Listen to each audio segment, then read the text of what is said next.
What is up guys, welcome to MotoGP Grandstand Indonesia. Pembahasan seputar MotoGP via podcast untuk kamu nikmati di mana saja.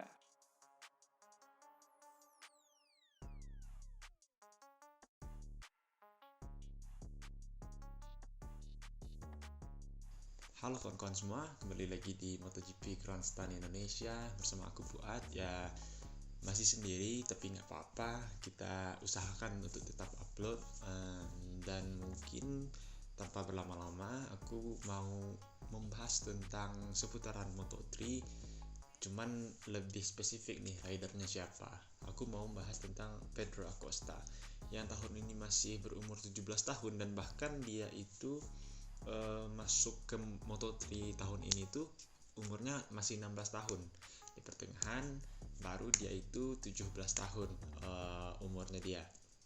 Jadi dia mulai karirnya di Grand Prix sangat muda, terus langsung berprestasi juga di Grand Prix pertamanya dia, yaitu di race pertamanya dia di Moto3 ini.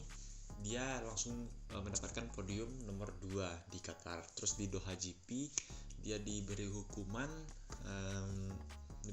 start dari pit lane karena terbukti sengaja memperlambat laju di qualifying untuk mendapatkan slipstreaming, dan itu juga terlibat dengan beberapa rider yang lain, sehingga rider-rider yang terlibat itu termasuk Acosta dihukum di pit lane startnya. Jadi kalau yang lain start di starting grid, yang ini start di pit lane. Jadi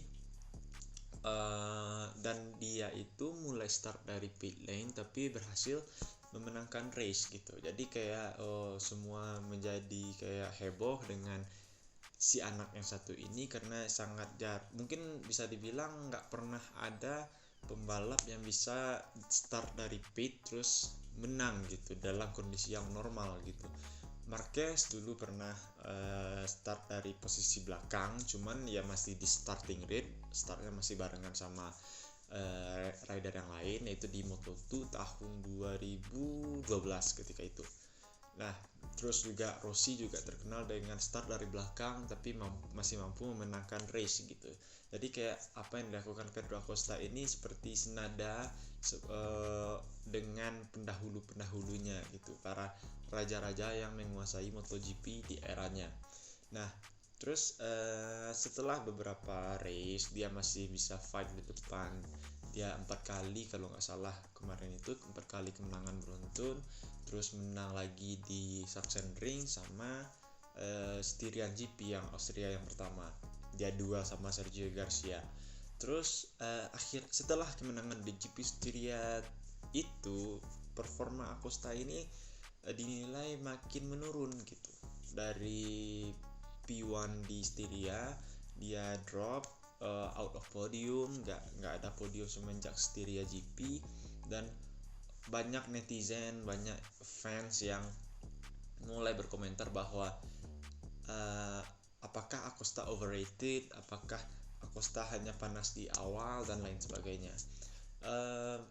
Muncul pertanyaan-pertanyaan ini sebenarnya menurut aku suatu kebiasaan dari netizen, terkhususnya netizen Indonesia gitu. Ketika ada suatu hype langsung kayak ngikutin. Jadi kayak pas Acosta lagi bagus-bagusnya, mereka kayak langsung believe the hype gitu. Mereka mengagung-agungkan Acosta juga gitu. Cuman di saat dia baru turun gitu, cuma beberapa seri turun, itu langsung kayak bilang overrated lah, bilang cuma panas di awal lah, mulai meragukan Acosta, dan malah sekarang ada beberapa yang pindah ke Foggia gitu. Jadi kayak nggak konsisten gitu. Oke lah kalau misalnya sebagai fans ingin mengamati, tapi kayak ketidakkonsistenan ini memunculkan kayak yang pertama believe the hype, terus kedua malah menghujat atau bukan menghujat. Acosta nggak ada dihujat sih, cuman kayak dibilang overrated kan, kita masih nggak bisa menilai. Nah, kita mungkin bakal bahas pertanyaan yang sering dipertanyakan oleh netizen ini di Instagram. Mereka menanyakan apakah Acosta overrated, apakah Acosta hanya panas di awal. menurut aku pribadi mungkin nggak overrated gitu. Aku yakin dia itu punya talenta yang sangat luar biasa, dia punya kecepatan, dia punya sesuatu hal yang unik, dan menurut aku dia masih bisa untuk fight menjadi juara dunia tahun ini walaupun momentum sedang di Foggia gitu. Tapi Acosta masih leading championship. 30 poin di Moto3 itu bukan kondisi yang aman sebenarnya. Mungkin kalau 30 poin tersebut kita letakkan di MotoGP atau di Moto2 itu sudah cukup aman dengan 3 race tersisa. Tapi ya itu gitu, kalau di Moto3 kan persaingannya berbeda, yang fight di depan lebih rame, jadi kayak kemungkinan ada banyak pembalap di antara Foggia dan Acosta itu sangat besar. Terus kembali lagi yang ke pertanyaan tadi, menurut aku sih nggak overrated, cuman wajar lah ada pembalap ada masa naiknya dia dan turunnya dia juga gitu. Oke lah, Acosta juga udah berlaga di Red Bull Kids Cup dan kelas-kelas junior lainnya yang pre Moto3 gitu, yang sebelum di Moto3. Cuman kan itu nggak semua sirkuit yang masuk ke dalam kalender tersebut gitu.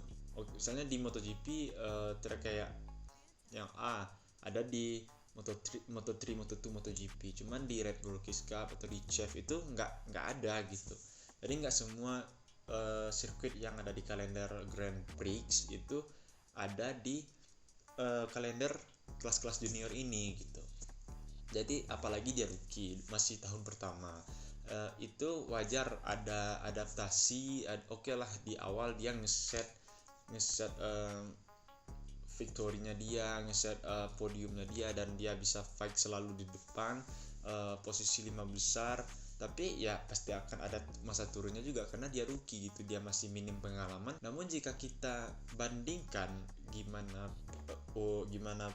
pemikiran dari Acosta dengan umurnya dia yang masih 16 atau 17 tahun ini, yang baru 17 tahun ini, dia itu sudah sangat dewasa gitu. Jadi kayak dewasanya dia itu, pemikiran dia yang dewasa itu sudah melebihi umurnya dia gitu. Di umur 16 tahun dia udah bisa kayak memikirkan poin yang aman, poin yang penting untuk kejuaraan gitu. Dia, menurut aku, satu-satunya kesalahan yang dilakukan Acosta tahun ini adalah crash di Aragon, seperti yang dikatakan oleh komentator MotoGP ketika itu. Ini adalah kesalahan pertama Acosta sepanjang musim. Nah, sementara seniornya dia di awal musim ada yang crash lah, ada yang segala macam lah, mungkin ada beberapa yang tertimpa sial gitu. Cuman bagi Acosta sendiri, Acosta justru lebih pintar dalam memanage kondisi gitu. Jadi kalau Foggia sekarang ini mengancam Acosta itu karena dia sedang mendapatkan momen, dan dia juga talenta yang besar gitu, dan dia lagi dapat momen nih. Sementara Acosta berhasil leading championship tahun ini itu karena konsistensinya dia, cara dia berpikir, keberaniannya dia bisa baca situasi di mana dia bisa fight, di mana dia bisa coba untuk push agak over the limit, sedikit lebih dari 100% untuk mendapatkan kemenangan, seperti yang di Austria yang pertama. Austria pertama itu kan yang pas dia last lap overtake yang di tikungan 2 terakhir itu, di last lap itu kan yang Garcia jatuh. Acosta pun sebenarnya tuh juga nyaris jatuh dan cuman dia berhasil save. Cuman mungkin kalau kawan-kawan nontonnya di TV itu nggak terlalu perhatiin Acosta, mungkin nggak terlalu kelihatan si Acosta ini hampir crash gitu. Aku kan ngelihat replay crashnya Garcia, cuman ada di bagian kiri sedikit itu kelihatan kalau Acosta nyaris crash di tikungan yang sama dengan Garcia. Dan dari race itu aku juga melihat kita tahu si Rossi itu strategi yang dia atur itu biasanya sangat pintar gitu, dan Marquez juga begitu gitu. Rossi, Marquez punya strategi dalam balapan yang brilian, sehingga ketika mereka head to head atau duel dengan rider yang lain itu cenderung menang mereka itu gitu, cenderung menang. Dan ini ada di Acosta gitu. Kenapa aku bisa menyebutkan bilang hal tersebut, karena aku melihat apa yang dia lakukan di Styrian GP kemarin itu. Aku lihat dia itu kayak dia nggak terlalu tergesa-gesa untuk leading the race. Dia itu lebih kayak lebih banyak berada di belakangnya si Garcia ini. Tujuannya adalah kan di Moto3 Styrian kemarin itu kondisinya itu kayak half wet half dry. Jadi ada bagian yang kering, ada bagian yang basah. Nah, pada umumnya rider-rider ini memakai ban basah gitu. Dan ada beberapa rider yang lain gambling untuk memakai ban kering gitu dengan harapan bakalan kering cepat gitu aspalnya di Austria kemarin. Nah, jadi Acosta memakai ban yang wet, terus Garcia memakai yang wet juga, dan mereka udah meninggalin pembalap yang lain sangat jauh di belakang, dan mereka itu sibuk berdua satu sama lain. Acosta ini kebanyakan di belakang, dan yang aku lihat adalah dia mencoba untuk tidak memperlihatkan strateginya dia kepada Sergio Garcia gitu. Kenapa begitu? Karena udah ada beberapa spot di track itu yang udah mulai kering. Jadi kayak ada beberapa momen di setengah balapan pertama itu Garcia justru masih nginjek bagian yang kering ini dengan posisi dia itu memakai ban yang wet gitu. Kalau misalnya kawan-kawan lihat kondisi race yang half wet half dry ini, kan biasanya tuh kayak pembalap-pembalap di MotoGP itu kan mencari line-line yang basah gitu. Udah tahu mereka gimana cara menghemat ban, menjaga ban ini supaya tetap aman gitu, nggak terlalu cepat hancur gitu. Kalau ban wet kan cenderung lebih soft compoundnya itu kan. Jadi si Acosta ini juga melakukan hal yang sama gitu di tahun pertamanya dia. Oke lah, pembalap lain juga punya pengetahuan akan hal tersebut. Cuman jika kita compare antara apa yang dilakukan Garcia di Styrian GP kemarin dengan apa yang dilakukan oleh Acosta di GP tersebut, aku melihat Acosta lebih duluan, udah dari awal coba untuk tetap berada di wet line, sementara Garcia masih menginjak line yang kering gitu. Nah, pas di setengah balapan terakhir barulah Garcia memakai strategi yang sama dengan Acosta. Walaupun di race tersebut kelihatan kalau Acosta sebenarnya itu ketinggalan di trek lurus. Di trek lurus panjang si Acosta ketinggalan sedikit, dan juga di bagian akselerasi juga sedikit di belakangnya Garcia. Cuman di brakingnya si Acosta ini dia yang sangat kuat gitu. Pembalap yang hebat late break biasanya ya kayak kita tahu lah Rossi gimana hebatnya dia di masa prime-nya dia, walaupun sekarang lagi turunnya Rossi ya. Cuman di masa prime-nya yang sangat panjang itu dia selalu mengandalkan teknik late braking, dan juga Marquez juga melakukan hal yang sama. Oke lah, kalau aku lihat pendekatan late braking antara Rossi dengan Marquez itu sedikit berbeda gitu. Dan juga Dovizioso itu juga kuat di late braking. Jadi pembalap yang kuat di late braking itu cenderung lebih kuat ketika menghadapi duel seperti itu gitu. Jadi mungkin ini juga ada pengaruh dengan motor, mungkin ada faktor yang mempengaruhi rider yang berasal dari motor. Tapi apa yang aku lihat dari Styrian GP kemarin itu udah menunjukkan kepintaran dari Pedro Acosta ini. Dan juga di Le Mans Prancis kemarin ketika dia crash tapi bisa lanjut balapan dan dia finish ke-8, ketika timnya bilang P8 itu Acosta nurut gitu, karena dia udah tahu dia udah di papan atas di championship dan nggak ada gunanya untuk membuang poin di saat itu, dan masih banyak race yang tersisa, dan dia ngikutin saran dari tim gitu, karena dia tahu posisi dia itu sebagai rookie, dia masih belum punya banyak pengalaman. Oke lah, kalau fans MotoGP sekarang, netizen Indonesia bilang bahwa Acosta itu overrated. Acosta itu udah turun sejak Austrian GP yang kedua gitu. Mereka bilangnya kayak gitu. Menurut aku sih dia punya peluang untuk podium sebenarnya, bahkan untuk menang pun dia punya peluang sebenarnya di Aragon saat itu. Dia sebenarnya punya pace, cuman dia itu terjebak di traffic gitu. Jadi kan traffic di Moto3 itu sangat ketat hingga akhir race kan. Jadi Acosta itu agak sedikit terjebak di traffic leading group yang pertama, leading group gitu. Jadi dia terjebak di sana, entah memang terjebak atau dia itu mencoba untuk menghemat ban atau strategi yang lain. Tapi setengah balapan terakhir itu dia mulai attacking mode. Jadi dia mulai attack dan dia udah ganggu Garcia juga gitu. Dia udah ganggu para pembalap yang di depan.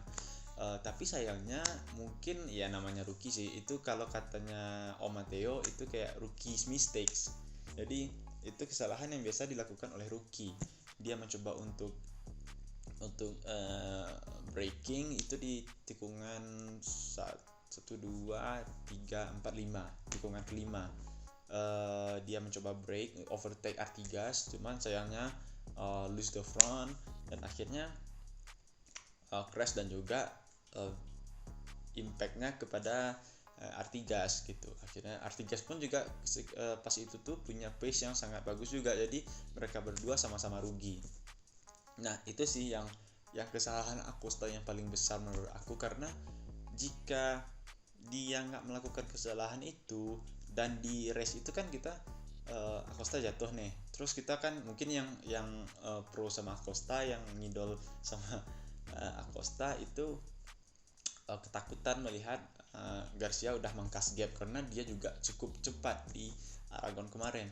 Cuman kan akhirnya Garcia crash gitu, dan kita merasa, bagi fans Acosta ya, bagi yang menjagokan Acosta, merasa bahwa udah aman nih gitu, udah aman dunia bagi kita gitu. Cuman pada akhirnya yang malah mengganggu atau mengancam Acosta di kejuaraan ini adalah Denis Foggia yang tampil juga bagus di Aragon kemarin gitu.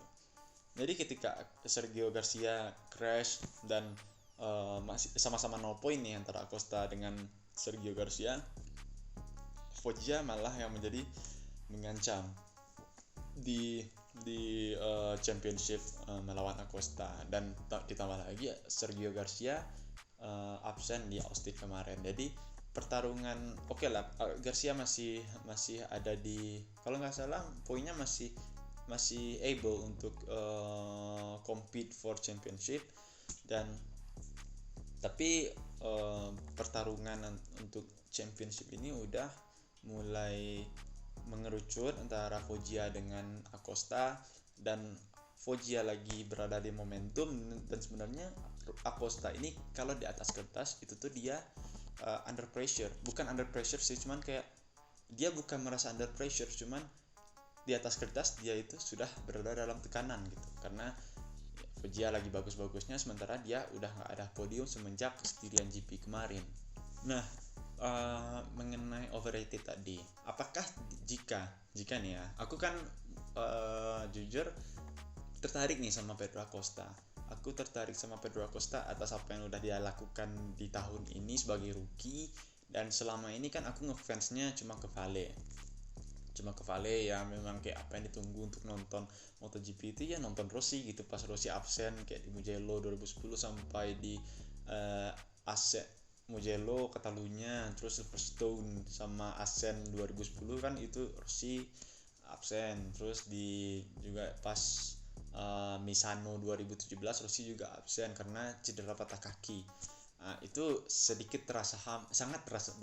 sangat terasa hambar MotoGP-nya bagi aku, karena aku ngefansnya Rossi. Cuman gini ya, mungkin sedikit out of topic, cuman bukan karena aku fans Rossi aku akan pro Rossi saja mulu gitu, bukan gitu.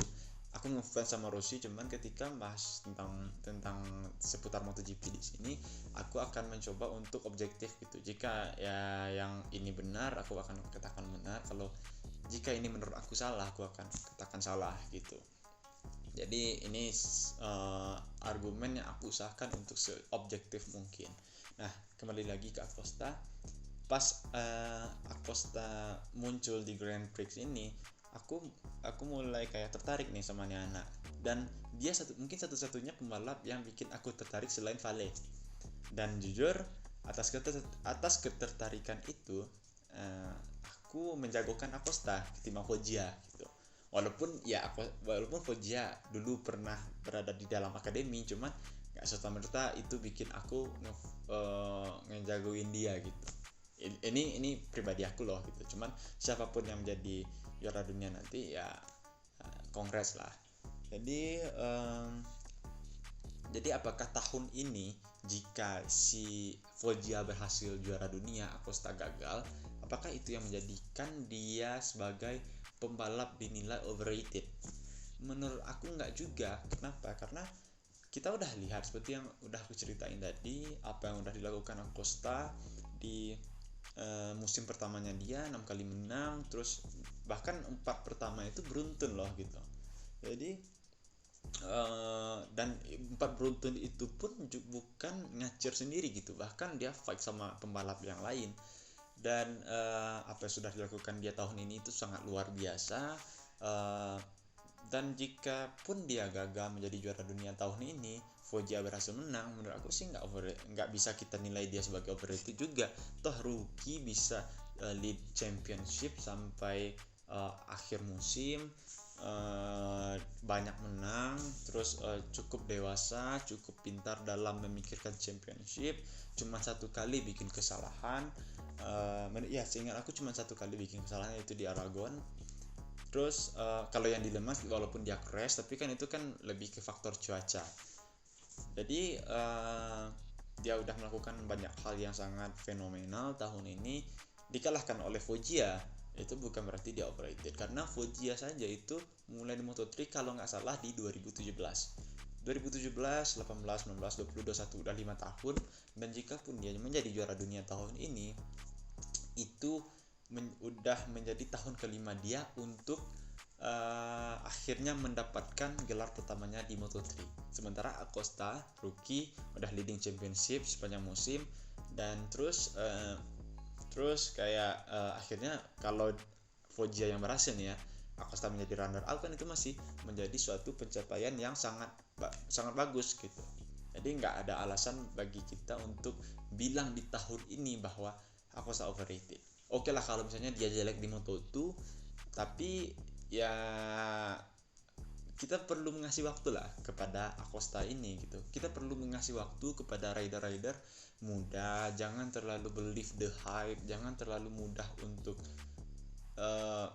ngejudge bahwa dia overrated ini segala macam gitu. Kalau misalnya terlalu mudah untuk bilang dia overrated, jangan believe the hype yang di awal-awal gitu.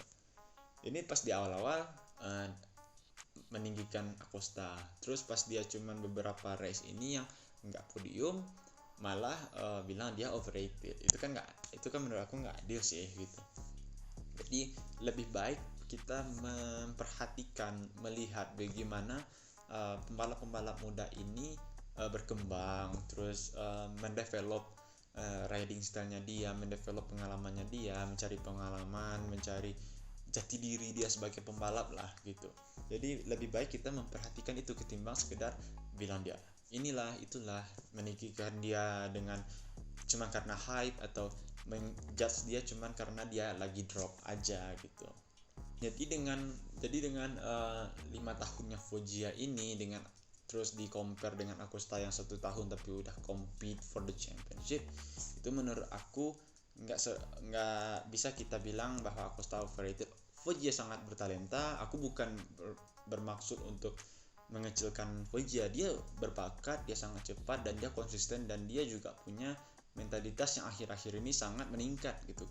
PD-nya dia seperti yang dibilang oleh Bos Leopard, itu kepedean dari si Foggia ini lagi tinggi-tingginya gitu. Jadi momen dia untuk mendapatkan gelar juara dunia ini, walaupun itu bukan target utama mereka, tapi dia punya kans yang besar untuk merebut championship dari Pedro Acosta. Nah, terus pertanyaan selanjutnya adalah kalau misalnya aku bilang mereka Acosta ini nggak overrated, berarti terjamin dong kedepannya dia bakalan sukses.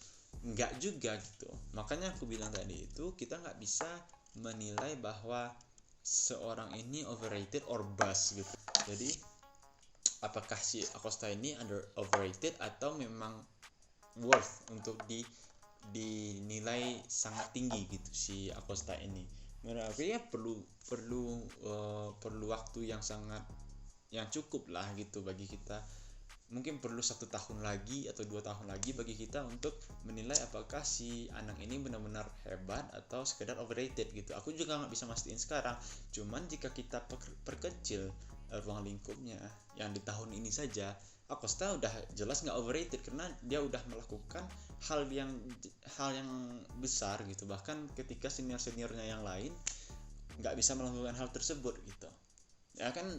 Oke lah, saya Garcia juga sepadan dengan Acosta, Foggia sepadan dengan Acosta. Cuma kan banyak rider senior yang lainnya juga yang masih compete di Moto3 kayak si John McPhee dan lain-lain gitu. Jadi dia udah melakukan sesuatu yang spektakuler tahun ini.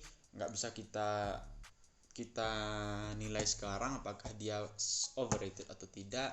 Kita lihat saja gimana ke depannya. Ini maksud aku itu kayak dia bisa sukses, dia punya peluang untuk sukses seperti Rossi dan Marquez di masa depan gitu.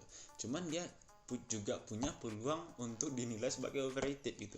Jadi chance untuk dua sisi ini masih sangat terbuka bagi Acosta gitu. Tinggal bagaimana dia manage the pressure, terus mengelola apa yang ada di sekeliling dia gitu. Itu tergantung kepada Acosta lagi. Aku yakin kalau masalah bakat dia udah spektakuler sih menurut aku. Kalau bakat ya, cuma kalau bakat tanpa ada pengalaman, tanpa ada tempaan yang lebih kuat lagi, itu menurut aku bakalan kalah sama orang yang lebih bekerja keras gitu, walaupun bakatnya sangat besar. Tapi aku yakin dia punya peluang untuk sukses di kedepannya seperti para pembalap top di MotoGP ya, kayak Marquez, kayak Rossi, Lorenzo dan yang lain-lain. Terus apa sih yang menjadi hal yang harus dilakukan oleh Pedro Acosta untuk menjadi juara dunia tahun ini di bawah tekanan dari Denis Foggia dan juga Sergio Garcia gitu, yang mana punya pengalaman yang lebih ketimbang Acosta. Itu plusnya Foggia dan Garcia adalah itu gitu. Mereka punya pengalaman, mereka lebih tahu bagaimana situasi di Moto3 ini, gimana cara menghadapinya. Oke lah, Acosta bisa kita bilang sebagai rider yang sangat pintar.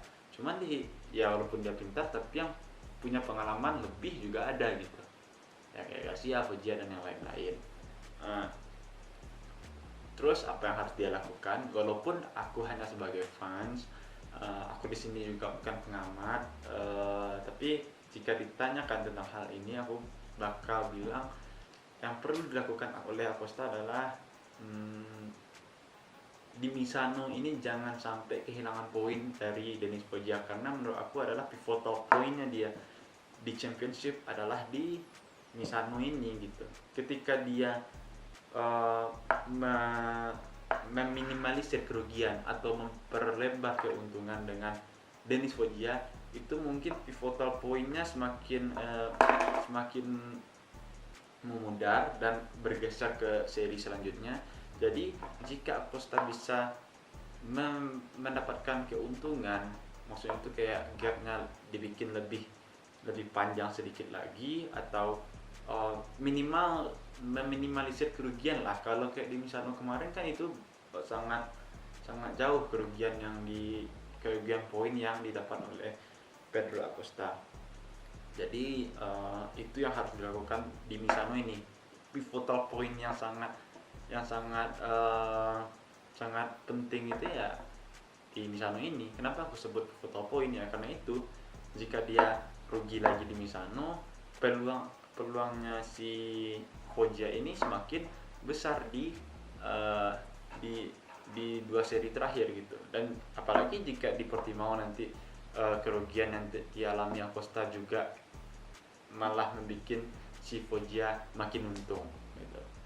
Jadi makin berat lagi perjuangan Acosta di GP Valencia gitu. Dan aku pribadi ya mendukung dia sih, lebih prefer Pedro Acosta untuk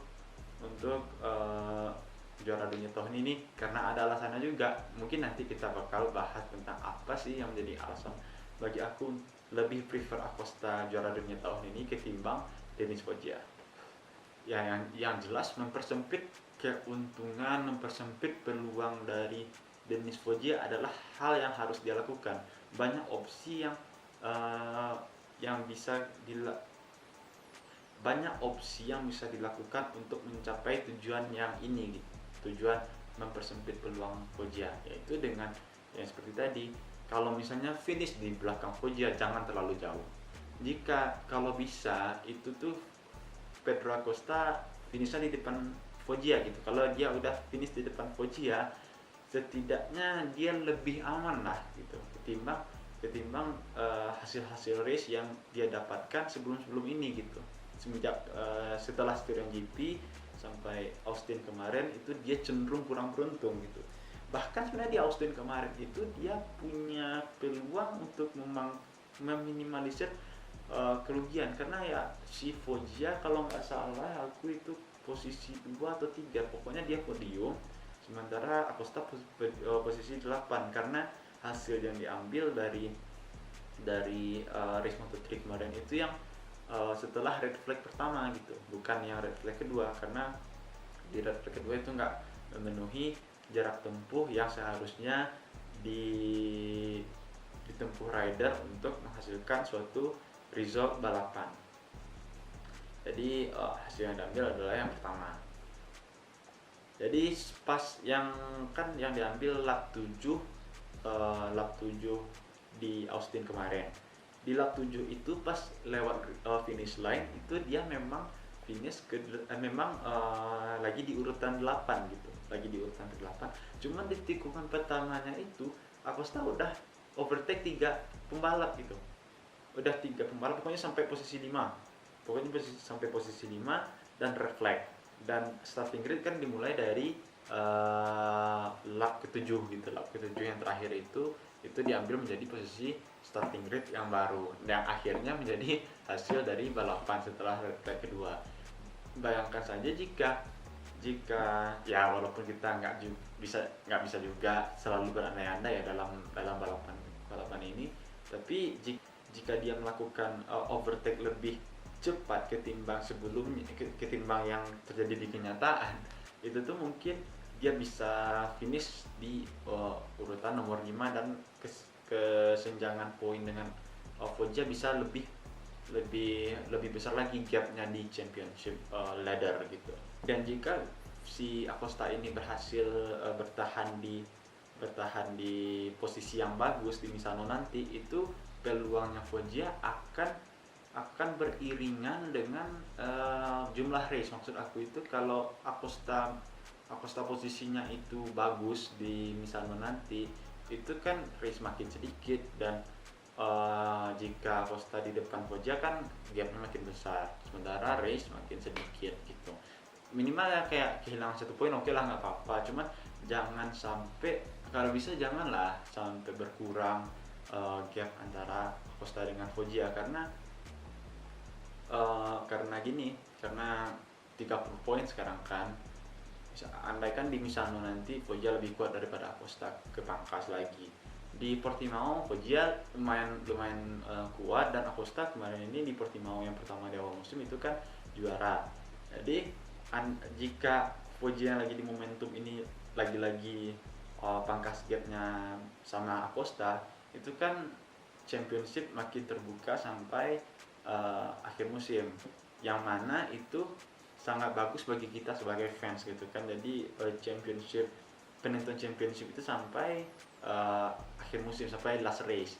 Cuman bagi kita yang fans sama Pedro Acosta mungkin itu sedikit membahayakan, sedikit bikin takut lah, karena ya aku udah 2 kali kehilangan, aku sebagai fans Rossi, kami kehilangan dua gelar di race terakhir masalahnya gitu, di Valencia 2006 dan di Valencia 2015. Yang 2015 itu ya ada cerita tersendirinya lah, pasti kalian udah tahu juga gitu. Cuma kita nggak bakal bahas itu. Ya sebagai fans Rossi aku udah 2 kali kehilangan championship yang harusnya bisa didapatkan Rossi.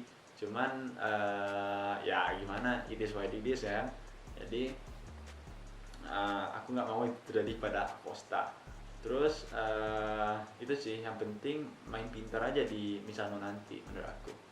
Yang harus dilakukan ke depannya oleh Pedro Acosta, ini nggak masalah tentang juara dunia Moto3 saja, cuman lebih ke jangka panjang, adalah jangan terlalu cepat melangkah. Menurut aku kepindahan dia ke Moto2 itu sedikit terlalu cepat gitu, sedikit terlalu cepat. Cuman ya mungkin ini kan juga keputusan dari pihak manajemen Aki Ajo sama KTM gitu ya kan. Cuma ya oke lah, mereka lebih, aku yakin mereka lebih punya kompetensi ketimbang aku gitu ya. Mereka punya lebih pengalaman, punya lebih pengetahuan lah dibanding kita yang hanya fans ini gitu. Cuman dari pandangan aku pribadi sebagai fans itu sedikit terlalu cepat melangkah. Yang penting jangan terlalu cepat melangkah. Ya semoga di Moto2 nanti dia bisa cepat klik dengan motornya, terus klik dengan motor, dan nanti pas mau naik ke MotoGP jangan terlalu cepat juga, karena kita bisa lihat dari apa yang terjadi pada Jack Miller gitu kan. Oke lah, Jack Miller sekarang bagus, cuma dia butuh berapa tahun untuk adaptasi di MotoGP. Dia dari Moto3 kan langsung ke MotoGP. Dia 2014 di Moto3 fight sama Alex Marquez untuk championship itu, terus dia lompat ke MotoGP langsung tanpa masuk Moto2 dulu, dan dia butuh waktu sampai 2015 sampai 2017 itu sama Honda kan ya, dia amburadul. Pas dia masuk ke Ducati itu mulai baru ada peningkatan dari Jack Miller. Dan kan sayang gitu, 3 tahun itu sebenarnya masih bisa dipakai di Moto3 sebenarnya kan. Cuma di Moto2 untuk menambah gelar juara dunia lah minimal untuk Miller gitu. Tapi ya itu keputusan dia, kita harus hormati juga ya kan. Itu pun juga udah berlalu. Nah bagi Acosta menurut aku, kalau memang pengen menjadi the next face of MotoGP, nah pertanyaan selanjutnya apakah dia bisa menjadi the next face of MotoGP? Bisa, cuman ya yang tadi, jangan terlalu cepat melangkah, terus lebih pintar dalam memilih jalan yang mana yang mau diambil. Acosta ini sebenarnya bisa dibilang sebagai future-nya bagi KTM gitu, karena KTM seperti yang kita lihat mereka bagus, mereka punya uang yang banyak, cuman mereka nggak punya ujung tombak yang bisa dijadikan sebagai kandidatnya championship gitu, championship contender. Dan menurut aku Acosta bisa menjadi orang tersebut di masa depan, tergantung bagaimana dia dan manajemennya memilih jalan yang akan dia jalani gitu. Kalau Oliveira dan Brad Binder itu bagus, cuman kayak ujung tombak dari KTM ini belum kelihatan gitu. Nggak ada faktor X di 2 pembalap ini gitu, masih belum ada gitu. Mungkin satu saat nanti akan ada, tapi masih belum ada sampai sekarang. Jadi Acosta ini harus jangan sampai lepas lah Acosta ini gitu. Jangan sampai kayak salah ambil jalan, salah ambil langkah. Dan yang pastinya jika dia pengen jadi the next face of MotoGP, harusnya ya dia juara dunia Moto3 tahun ini, karena di tahun depan dia harus bersaing di kejuaraan dunia Moto2. Nah, jadi kesempatan dia di Moto3 cuma tahun ini gitu. Jadi kayak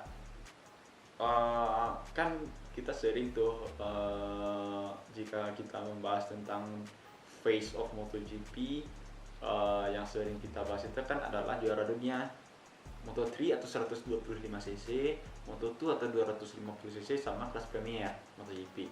Nah, jika Acosta miss di Moto3 ini, ya oke lah, misalnya anggaplah si Acosta bisa juara di dunia di Moto2, juara dunia di MotoGP. Cuma kan sayang ada yang hilang gitu. Sementara seperti Giacomo Agostini itu kan juga multiple kelas juga yang dia juarai di kejuaraan dunia.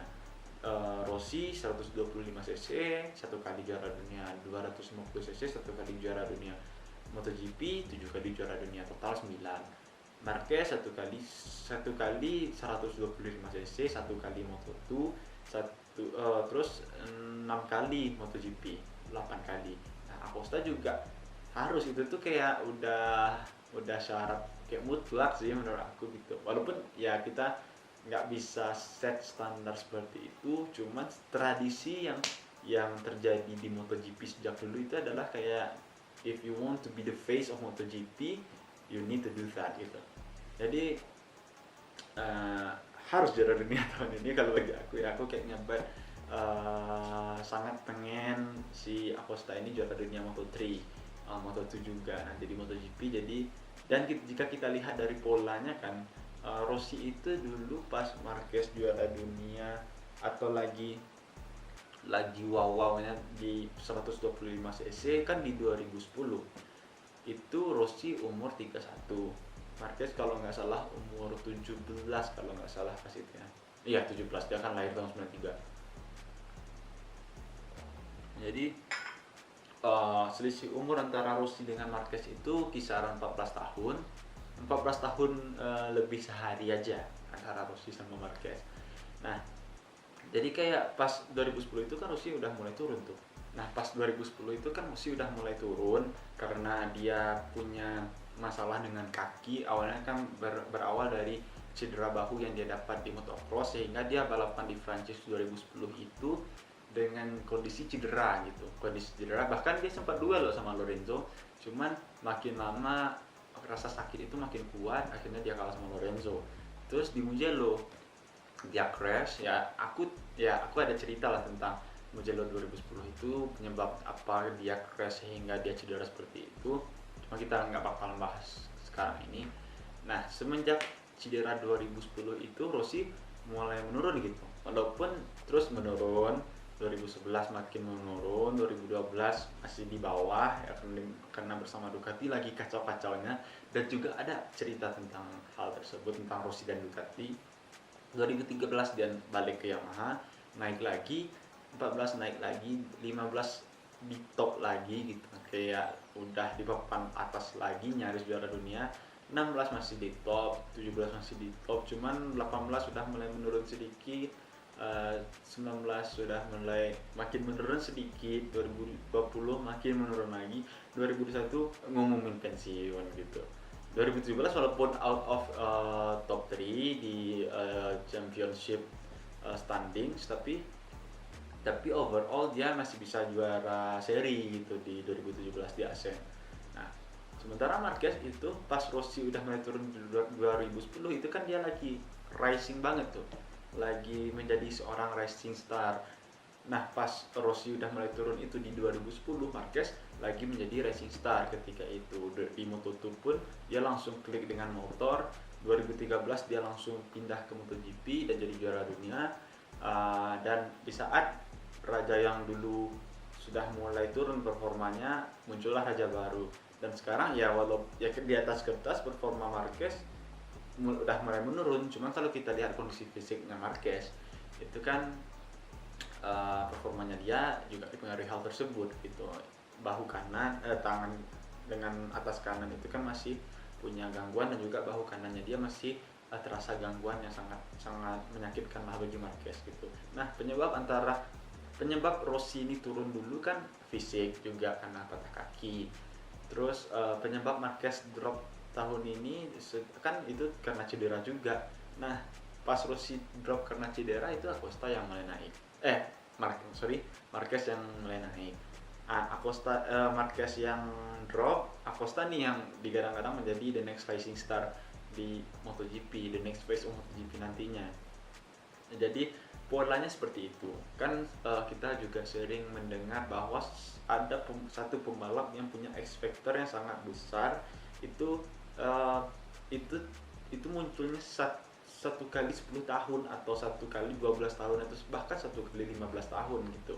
Jadi jika kita lihat polanya, Acosta ini bisa lah menjadi the next face of MotoGP, walaupun ya kita nggak bisa ambil kesimpulan terlalu cepat karena dia perlu membuktikan lebih untuk menjadi orang yang memegang obor MotoGP nantinya, dan kita sangat beruntung bahwa MotoGP lagi berada di tangan yang aman lah gitu. Banyak pembalap-pembalap muda yang sangat menjanjikan untuk menjadi star di MotoGP di masa depan gitu. Menurut aku ya kayak kembali lagi pada topik kita, yang inti topik kita, apakah dia overrated atau memang dia hebat. Itu menurut aku sejauh ini dia memang hebat, tapi kedepannya kita nggak bisa nilai terlalu cepat karena dia masih dia bahkan belum menyelesaikan musim pertamanya di MotoGP gitu. Dia masih rookie season gitu, dan dia di rookie seasonnya ini dia udah leading championship, dan menurut aku itu suatu hal yang sangat fenomenal dan patut diapresiasi. Nggak perlu dibilang overrated ini segala macam, cukup dukung saja pembalap muda sekarang ini untuk berkembang lagi, untuk racing lagi, sehingga bisa menjadi regenerasi yang bagus untuk MotoGP. Mungkin sekian dari aku mengenai episode kali ini tentang Pedro Acosta, the new bocah ajaib. Jadi sekian dari aku, semoga kita bisa lebih sering uploadnya, dan terus semoga channel ini lebih banyak viewersnya dan juga subscribersnya. Dan jangan lupa subscribe juga, kalau bisa di share kepada kawan-kawan yang lain, kawan-kawan yang nonton GP lainnya, kalau bisa di share gitu, tolong kami. Dan ya, ingin mengingatkan sekali lagi bahwa di sini kami sebagai fans, bukan sebagai pengamat. Jadi ini opini dan argumen, cuman opini dan argumen ini berdasarkan data juga gitu, berdasarkan dengan fakta dan kenyataan juga gitu. Jadi sekian dari aku, Fuad, terima kasih dan ciao.